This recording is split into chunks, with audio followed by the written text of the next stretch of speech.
Vote আসবে, যার যে সমর্থক তাকে ভোট দেবে, একসাথে যার যে দল ভালো লাগে, কাউকে বিজেপি ভালো লাগলে বিজেপি করবে, তৃণমূল ভালো লাগলে তৃণমূল করবে, আইএসএফ ভালো লাগলে আইএসএফ করবে, কংগ্রেস সিপিএম অনেক রাজনৈতিক দল আছে, যার যাকে ভালো লাগবে ভোট দেবেন, তাদের হয়ে প্রচার করবেন। সন্ধেবেলা এক জায়গায় চায়ের দোকানে বসে চা খাবেন, বলো আই, ওর মধ্যে যার টাকা বেশি তাকে বলবেন তুই 4 টাকা দে, ঠিক আছে?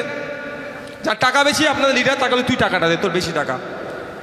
কারণ মমতা ব্যানার্জি, শুভেন্দু অধিকারী, দিলীপ ঘোষ, কুণাল ঘোষ, অভিষেক ব্যানার্জি, আপনার মোহাম্মদ সেলিম, অধীর রঞ্জন চৌধুরী কোনোদিন হাতাহাতি মারপিট করতে দেখেছেন আপনারা? বলেন দেখেছেন? ও তারা যদি এসি রুমে বসে চা খেতে পারে, আপনাদের কি চর্বি বেশি নাকি ভাই? আপনাদের চর্বি বেশি? আপনারা কেন মারপিট করবেন? ওই জন্য আমাকে অনেকে খারাপ বলে, আমার দেখার দরকার নেই। আচ্ছা, আমাকে কি দেখেছেন কারোর সাথে হাতাহাতি মারপিট করতে? আমার লড়াই মাইকে, আইনের লড়াই। তো আমি আমার ভক্ত বা আমার আইএসএফের যারা ভক্ত তাদের বলবো হাতাহাতি লড়াইয়ের দরকার নেই, পেনের লড়াই হবে, মিডিয়ার মাধ্যমে লড়াই হবে।